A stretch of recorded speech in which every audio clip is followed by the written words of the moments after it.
Our next topic is the presidents of India. Who was the first president of India? Dr. Rajendra Prasad. And who is the present president of India? Ramnath Kovind.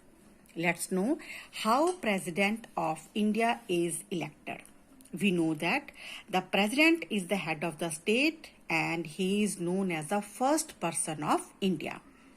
He is elected by an electoral college, a body of people which include the elected member of the both houses of the parliament and the legislative assemblies of the state and the UT.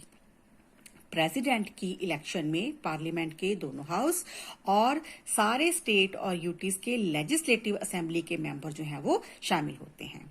And the president is elected for a term of 5 years. He may be re-elected second time. To be elected president, a candidate must have the qualification required to stand for the Lok Sabha election and must be above 35 years of age. Same वही qualification चाहिए होती हैं जो लोकसभा का member बनने के लिए चाहिए होती हैं, लेकिन प्रेसिडेंट बनने के लिए जो एज है must be above 35 years of age. Now impeachment. What is the meaning of impeachment? When we remove the high officials from their designation before their term, then this process is called impeachment. And our president can also be impeached from their designation. But the process of impeachment include the following steps. लेकिन उसके लिए कुछ जो steps है वो follow करने पड़ते हैं. First, specific charges have to be brought against him by 2/3 majority of the House. Second, the other House investigate the charges. And if the investigation House also passes a resolution with a 2/3 majority sustaining the charges, the President is removed. But आज तक हमारे जो president हैं उनको impeachment की वजह से जो है अपनी पदवी से नहीं उतारा गया, ये निकाला नहीं गया.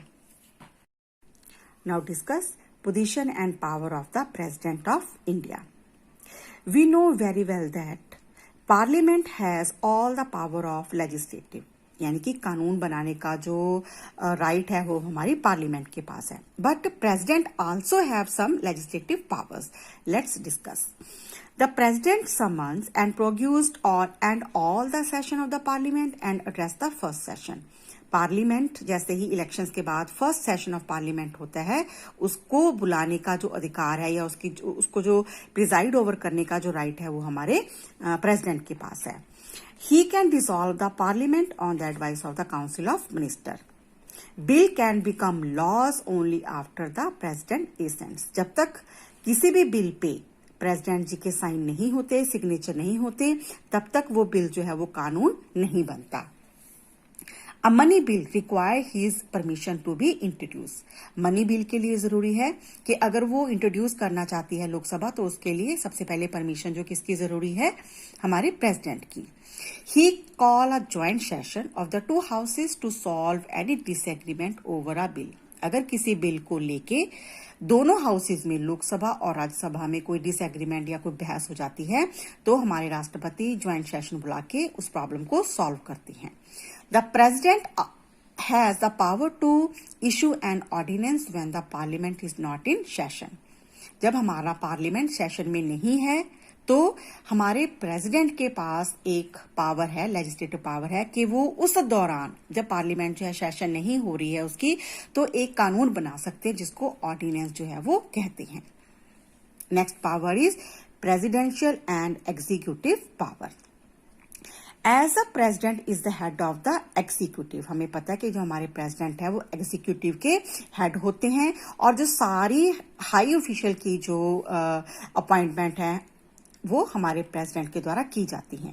जैसे the president appoint the prime minister, the council of minister, governor of the state, the जजेस of the supreme court and high court, various other official such as ambassador and high commission to other countries. जितने भी हम high commissioner जो भेजते हैं, high commissioner होते हैं, ambassadors होते हैं जो हम दूसरे कंट्री में भेजते हैं, उन सबकी जो अपॉइंटमेंट है वो प्रेसिडेंट के द्वारा की जाती है. And The president is also the supreme commander of the armed force and appoint the chief of the army, navy as well as the air force. We know that very well. He can also declare a state of emergency. Emergency के जब हालात जो हैं वो हो जाते हैं तब हमारे जो प्रेसिडेंट हैं वो किसी भी स्टेट में एमरजेंसी की घोषणा जो है वो कर सकते हैं. तब उस स्टेट में प्रेसिडेंट जो रूल है वो डिक्लेयर हो जाता है. And the president is also the last court of appeal. How? Anyone sentenced to imprisonment or death by a court can appeal to the president for mercy. The president may then reduce the sentence or grant pardon even in the case of death sentence. अगर कोई भी कैदी, कोई भी person जो है अपनी उम्र कैद की सजा या फांसी की सजा जो है वो खत्म करना चाहता है, then he can appeal to the last court of appeal, यानी कि हमारे प्रेसिडेंट को अपील कर सकता है. लेकिन ये डिपेंड करता है हमारे प्रेसिडेंट पे. Then the president may then reduce a sentence और grant pardon even in the case of death sentence. ये जो है पर्सन की जो है सजा है उस पर डिपेंड करता है कि हमारे जो प्रेसिडेंट हैं उस पर दया करके डेथ सेंटेंस जो है फांसी की सजा माफ भी कर सकते हैं और जो उसका लाइफ का इम्प्रिजनमेंट है यानी कि उम्र कैद है उसको कम भी या खत्म भी कर सकते हैं.